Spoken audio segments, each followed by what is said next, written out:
Le saviez-vous? Les vers de terre sont très importants pour le sol. Ce sont des ingénieurs. Ils créent des galeries qui permettent aux autres organismes de circuler.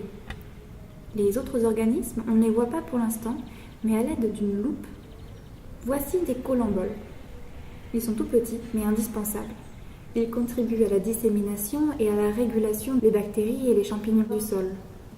Les collemboles jouent aussi un rôle important dans la circulation des nutriments, l'azote, le phosphore, le potassium. Ils stimulent aussi le développement et l'activité des champignons mycorhiziens. En l'absence de ces animaux, beaucoup de nutriments resteraient immobilisés au sein de la biomasse microbienne. La consommation des champignons phytopathogènes par les collemboles permet aussi de limiter les maladies fongiques chez les végétaux. En bref, les collemboles ont donc une action bénéfique dans la litière et le sol. Ici, nous avons de petites bêtes très abondantes dans le sol. Les nématodes, comme les collemboles, transforment la matière organique, des feuilles mortes, cadavres d'animaux, en matière minérale.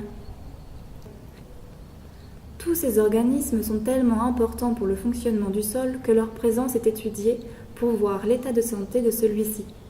Si un sol n'abrite pas ces organismes, c'est qu'il n'y a pas de quoi les nourrir, donc pas de matière organique.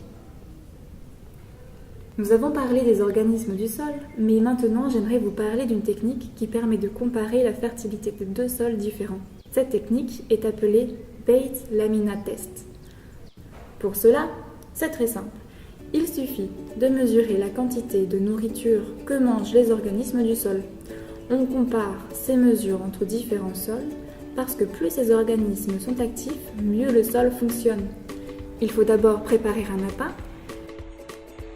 Pour cela, il faut mélanger 0,3 g de substrat de remplissage, 0,7 g de cellulose, 2 ml d'eau bouillie contenant 1 g d'agar-agar. En général, ils utilisent 1 g de pâte. Puis on remplit ma boutonnière de cet appât pour ensuite me placer dans le sol pour plusieurs jours. Il est important de noter que pour chaque parcelle, il faut faire ce qu'on appelle des réplicas. Pour chaque parcelle, il faut mettre une lamina contrôle. Elle sert à voir l'avancée de la consommation de l'appât. C'est vrai que cette technique a quelques inconvénients. Elle ne peut être utilisée que pour comparer des sols. On ne peut pas avoir de mesure précise de l'activité alimentaire des organismes. En plus, cette technique est très variable. Il faut déterminer la durée minimum pour laquelle le lamina reste en terre, et cela grâce à un lamina test. Elle n'est donc pas universelle, on ne peut pas encore comparer des résultats d'études différentes. Cependant, elle est facile à mettre en place, pas très chère, et elle peut s'adapter d'une région ou d'un sol à l'autre. Elle est bien utile pour observer les résultats d'une transition d'une agriculture conventionnelle à un autre type d'agriculture. Un agriculteur change rarement du tout au tout, il peut donc comparer des parcelles où il change ses pratiques avec ses autres parcelles.